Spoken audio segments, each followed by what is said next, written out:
গণ অভ্যুত্থান পরবর্তী দেশের সংস্কার সাধনে অগ্রগতি হলেও অন্তর্বর্তী সরকারের বিরুদ্ধে এবার গুরুতর অভিযোগ এনেছে যুক্তরাষ্ট্র।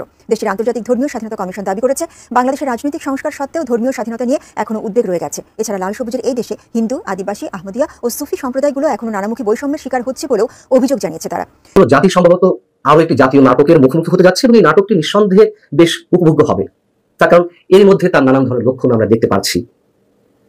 প্রধান উপদেষ্টা নাকি আগামী 4 থেকে 5 দিনের মধ্যে নির্বাচনের তারিখ ঘোষণা করবেন, নির্বাচনের কর্মসূচি ঘোষণা করবেন।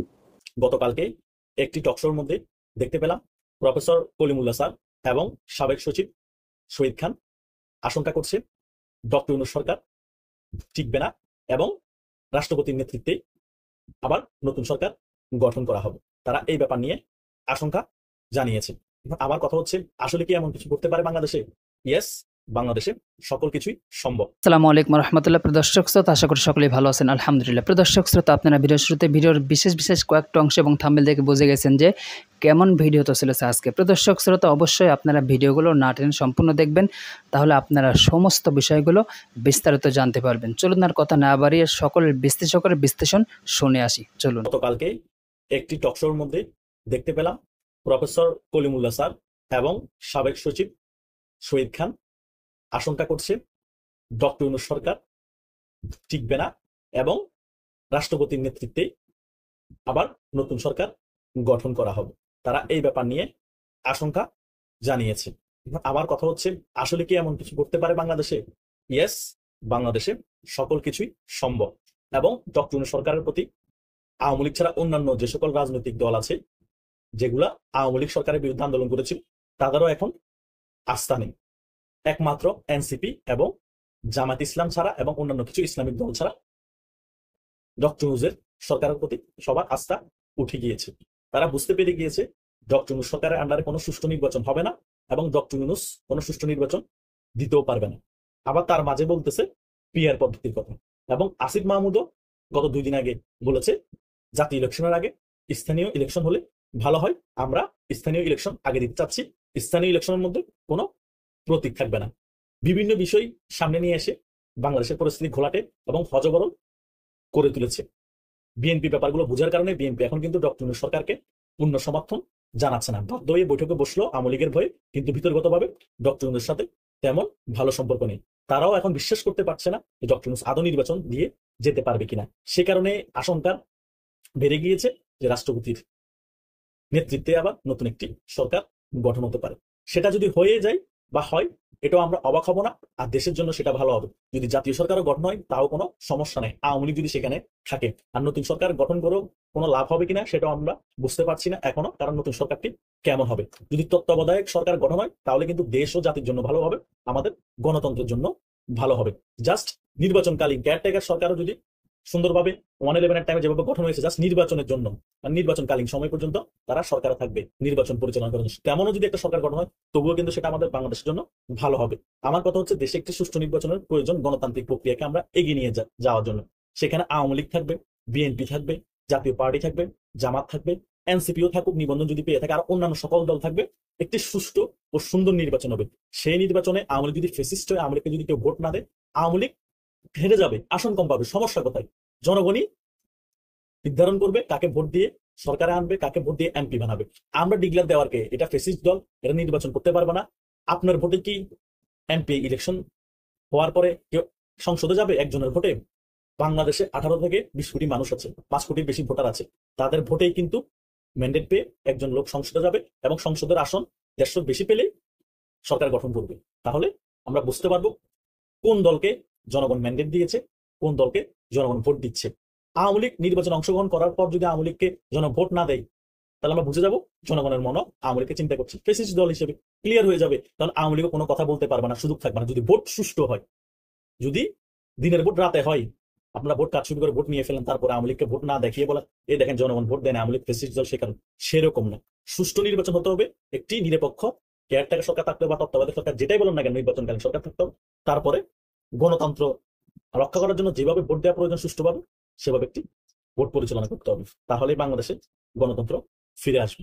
তাই রাষ্ট্রপতির নেতৃত্বে যদি নতুন কোন সরকার গঠন হয়, সেটা আমরা অবাক হব না, কারণ আমাদের থেকে সিনিয়র যারা বিশ্লেষক আছে তারা যখন আশঙ্কা করতেছে, হলেও হতে পারে আর না হলেও হতে পারে। সমগ্র জাতি সম্ভবত আরো একটি জাতীয় নাটকের মুখোমুখি হতে যাচ্ছে এবং এই নাটকটি নিঃসন্দেহে বেশ উপভোগ্য হবে।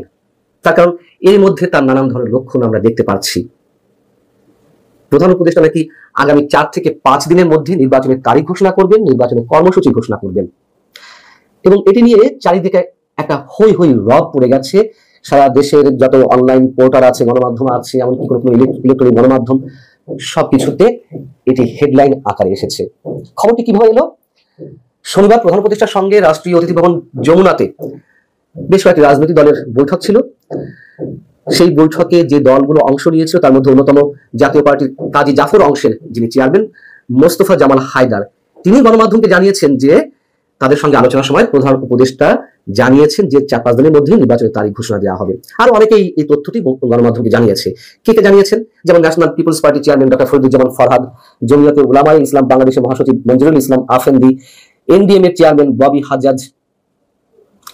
তার মানে এতগুলো মানুষ যখন বলছেন, তখন প্রধান উপদেষ্টা নির্বাচনের তারিখ ঘোষণা দিবেন আমরা ধরে নিতে পারি। সত্যি সত্যি হয়তো ঘোষণা দেবেন, পরে কি হবে আমরা জানি না। কিন্তু প্রশ্ন হচ্ছে যে এত বড় একটা আয়োজন হতে যাচ্ছে, প্রধান উপদেষ্টার মাননীয় প্রেস সচিব মিস্টার শফিকুল আলম কোথায়? তার তো এই আয়োজন নিয়ে সবার আগে সংবাদ সম্মেলন করে ফাটিয়ে দেওয়ার কথা, তিনি কেন নেই? আচ্ছা, ধরে নিলাম যে না, এই বিষয়ে সংবাদ সম্মেলন করলেন না কোনো কারণে, প্রধান উপদেষ্টা নিজের মুখ থেকে জানাবে এবং রাজনৈতিক দলগুলো কোনো একভাবে প্রধান উপদেষ্টার রেফারেন্স দিয়ে তারা এটা লিক করে দিয়েছে। কিন্তু আসলে কি তিনি নির্বাচনের কোনো আয়োজন করতে যাচ্ছেন নাকি শুধুই ঘোষণা দিবেন? দেখুন, আমার ধারণা, আমি আগে বলেছি যে ধরে নিতে পারি যে তিনি নির্বাচনের তারিখ ঘোষণা দিবেন, এটি শুধুই বিশেষ কোনো উদ্দেশ্য। এখন কি উদ্দেশ্য থাকতে পারে? যেহেতু রাজনৈতিক দল থেকে শুরু করে বিভিন্ন মহল, সারা দেশের মানুষ নির্বাচনের সময়সীমা থেকে শুরু করে আইন শৃঙ্খলা পরিস্থিতি সহ নানান বিষয়ে এখন ফুঁসে উঠতে শুরু করেছে। সেই ক্ষুব্ধ জনতাকে ঠান্ডা রাখতে, আস্থায় নিতে তিনি নির্বাচনের একটা যেন তেন তারিখ ঘোষণা করতে পারেন, সবাইকে ঠান্ডা রাখতে। এর আগেও রাজনৈতিক দলগুলোকে ঠান্ডা রাখতে বিশেষ বিশেষ নাটক তিনি করেছেন। সবচেয়ে বড় কথা, আগামী 5 আগস্ট আওয়ামী সরকার পতনের বর্ষপূর্তি, মানে অভ্যুত্থানের বর্ষপূর্তি, এবং সেই 5 আগস্টকে কেন্দ্র করে আমরা নানান ধরনের গুঞ্জন শুনতে পাচ্ছি, বাতাসে নানান ধরনের খবর ছড়িয়ে বেড়াচ্ছে যে 5 আগস্টের আগেই সম্ভবত অনেক কিছু ঘটে যেতে পারে। কি ঘটে যেতে পারে আমরা জানি না, তবে গুঞ্জন তো রয়েছেই। সেটি হতে পারে আওয়ামী লীগের পক্ষ থেকে বিশেষ কিছু, হতে পারে আন্তর্জাতিক পর্যায় থেকে কোনো গেম এমন কিছু হলো, গণেশ উল্টে গেল, হতে পারে রাজনৈতিক দলগুলো এই কয়েকদিনের মধ্যেই আরো বেশি ফুসে উঠছে, আবার নাও হতে পারে। তবে এই দিনটিকে কেন্দ্র করে সরকার যে প্রচন্ড রকম একটি ভয়, চাপ, আতঙ্কের মধ্যে আছে, না জানে কি হয়, না জানে কি হয়, সেই জায়গা থেকে তড়িঘড়ি করে নির্বাচনের একটি তারিখ প্রধান উপদেষ্টা ঘোষণা দিতেই পারেন। এই কারণে দিতে পারেন, আরেকটু সহজ করে বলি, প্রধান উপদেষ্টা যেহেতু বিমান দুর্ঘটনাকে কেন্দ্র করে তড়িঘড়ি করে জরুরি বৈঠকে বসেছে এবং নিজের বিপদ আজ করতে পেরে তিনি সবসময় তড়িঘড়ি করে রাজনৈতিক দলগুলোকে বৈঠকে ডাকেন, অন্য সময় বা সারা বছর বৃদ্ধাঙ্গুলি প্রদর্শন করেন, যেহেতু একটা আঁচ, অন্যরকম একটা আঁচ তিনি উপলব্ধি করছেন, সেখান থেকে বলার চেষ্টা করা বা বোঝানোর চেষ্টা করা যে আমি তো তোমাদের দাবি সব মেনে নিচ্ছি, নির্বাচনের তারিখটি ঘোষণা করছি, অতএব যে কোনো ষড়যন্ত্র আসতে পারে, অতীত স্বৈরাচার বিভিন্ন খেলা খেলতে পারে, এগুলো প্রতিরোধের জন্য আমার সাথে ঐক্যবদ্ধ হও, আমি তো নির্বাচনের ঘোষণাটা দিয়েই দিচ্ছি। এর আগে তো আমরা তার পদত্যাগের নাটক থেকে শুরু করে অনেক ধরনের নাটক দেখেছি, বিদেশ যাত্রা, তার ক্যারিশমা ইত্যাদি ইত্যাদি অনেক কিছু, এবং সংস্কার কর্মসূচির নামে ঐকমত্য কমিশনের যে মাসের পর মাস আমরা নাটক দেখছি এবং এখনো চলছে, সেই জায়গা থেকে তো কোনো কোনো রাজনৈতিক দল পুষে উঠেছে যে দিনের পর দিন এই বৈঠকের কারণ কি হতে পারে। সিপিবি জানিয়ে দিয়েছে যে এরকম অহেতুক অনর্থক দিনের পর দিন যদি বৈঠক হতে পারে, পরবর্তীতে সিপিবি সহ আরো বেশ কয়েকটি দল ঐকমত্য কমিশনের বৈঠকে তারা উপস্থিত থাকবে কিনা তা তাদেরকে নতুন করে ভাবতে হবে। এখন ধরে নিলাম যে তিনি সত্যি সত্যি নির্বাচনের তারিখ ঘোষণা দিলেন। আচ্ছা, সত্যি সত্যি যদি দিয়ে থাকেন, তারপরেও তো আমাদের সত্যি সত্যি ধরে নেওয়ার কোনো কারণ আছে যে অধ্যাপক ডক্টর মোহাম্মদ ইউনূসের অধীনে কোনো নির্বাচন সুষ্ঠু, অবাধ, নিরপেক্ষ হবে কিনা? কোনো কারণ নেই। যদি কারণ থেকেই থাকে এটি মনে করার, তাহলে যে গত 1 বছর ধরে দেশের সব কিছু যে ওলটপালট করে দেওয়া, ইতিহাসের খোল নলচে বদলে দেওয়ার যে অপচেষ্টা, প্রশাসনের সব কিছু আমূল পরিবর্তনের পথে নিয়ে যাওয়া, এগুলো কি এমনি এমনি হয়েছে? এবং এনসিপিকে, জাতীয় নাগরিক পার্টিকে যে বিশেষ সরকারি পৃষ্ঠপোষকতায় পুষ্ট করে তোলা, এগুলো কি এমনি এমনি করা সবকিছু? নিশ্চয়ই না, এটি মনে করার কোনো কারণ নেই। বরং বরাবর যা বলে আসছি তাই হবে। দেশে আরো বেশি পরিমাণ অস্থিরতা সৃষ্টি করা হবে, আইন শৃঙ্খলা পরিস্থিতির অবনতি ঘটানো হবে, যেভাবেই হোক নানান ডিজাইন এগুলো করা হবে। এবং নির্বাচনের তারিখ ঘোষণা করা হলেও সেইগুলোকে অজুহাতে নিয়ে বলা হবে নির্বাচনের তারিখ, নির্বাচন করার পরিবেশ তো আসলে নেই, কিভাবে আমি নির্বাচন দিতে পারি? তারপর এরই মধ্যে এই কথাগুলো যে আমরা অনেক আগে থেকেই আশঙ্কাগুলো প্রকাশ করে আসছি, তার তো প্রতিধ্বনি আমরা শুনতে পেয়েছি। জামায়াতের আমির বললেন যে এই পরিবেশে কিসের নির্বাচন, যখন মিরপুরের সামনে বর্বরচিত হত্যাকাণ্ডটি সংঘটিত হলো, যখন গোপালগঞ্জে রণক্ষেত্র তৈরি করা হলো, সেক্ষেত্রে আমরা এনসিপির মুখ থেকে শুনেছি এই পরিবেশে আবার কিসের নির্বাচন।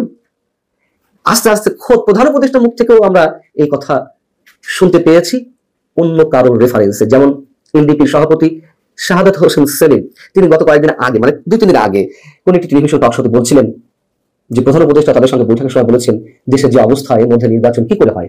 বুঝুন, তার 2-3 দিন পর এসে আমরা জানতে পারছি 4-5 দিনের মধ্যে নির্বাচনের তারিখ ঘোষণা করা হবে।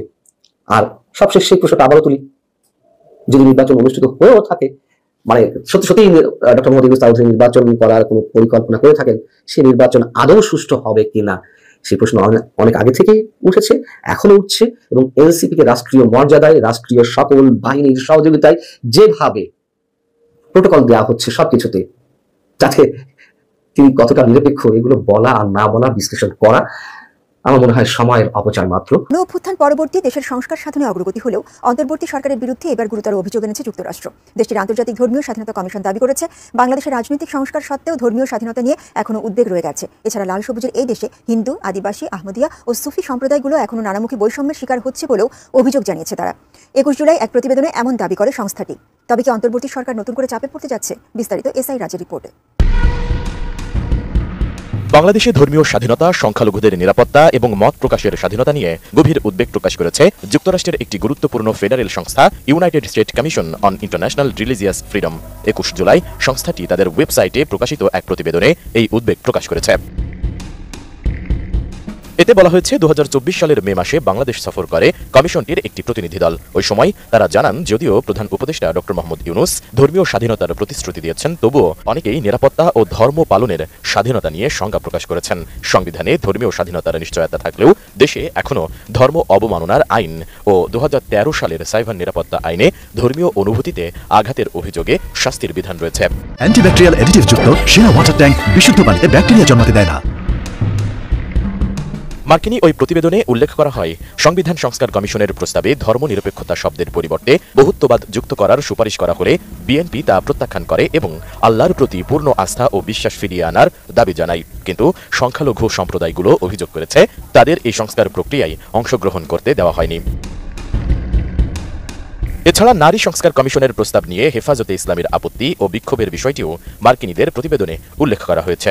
এতে বলা হয়েছে 433টি সুপারিশকে হেফাজতে ইসলাম বিরোধী বলে প্রতিবাদ জানিয়েছে এবং মে মাসে ঢাকায় বিশাল সমাবেশ করে কমিশন বাতিলের দাবি তোলে। তাছাড়া বাংলাদেশের বিশ্ববিদ্যালয়গুলোর ক্যাম্পাসে রক্ষণশীল ধর্মীয় প্রবণতা বেড়েছে বলেও ওই প্রতিবেদনে উল্লেখ করা হয় এবং সংখ্যালঘুদের ওপর হামলার ঘটনায় এখনও জবাবদিহির অভাব রয়েছে বলেও দাবি করা হয়েছে যুক্তরাষ্ট্রের আন্তর্জাতিক ধর্মীয় স্বাধীনতা কমিশনের ওই প্রতিবেদনে। একই সাথে সংস্থাটি দাবি করেছে হিন্দু, আদিবাসী, আহমদিয়া ও সুফি মুসলমানরা বৈষম্যের শিকার হচ্ছেন। তাছাড়া প্রতিবেদনে সতর্ক করে বলা হয়েছে আগামী জাতীয় নির্বাচন সামনে রেখে ধর্মীয় উস্কানিমূলক সহিংসতার আশঙ্কা রয়ে গেছে, কিন্তু বাড়তি পুলিশ মোতায়েন ছাড়া বর্তমান অন্তর্বর্তীকালীন সরকার এখনও এ ধরনের সহিংসতা মোকাবেলায় কোনো ধরনের পূর্ণাঙ্গ কৌশল উপস্থাপন করতে পারেনি। দর্শক শ্রোতা, আপনারা একে সকল বিশ্লেষকের বিশ্লেষণ শুনলেন। অবশ্যই আপনারা বুঝতে পারছেন আসলে কতটা গুরুত্বপূর্ণ নিউজ ছিল। দর্শক শ্রোতা, যেহেতু আপনারা সম্পূর্ণ ভিডিওগুলো দেখেছেন, অবশ্যই আপনারা অনেক কিছু জানতে পেরেছেন। দর্শক, এবার আপনাদেরকে মূল্যবান মতামত অবশ্যই কমেন্টে জানিয়ে দেবেন। আরও এরকম নিত্য নতুন আপডেট নিউজ পেতে আমাদের চ্যানেলটি সাবস্ক্রাইব করে পাশে থাকবেন। ধন্যবাদ।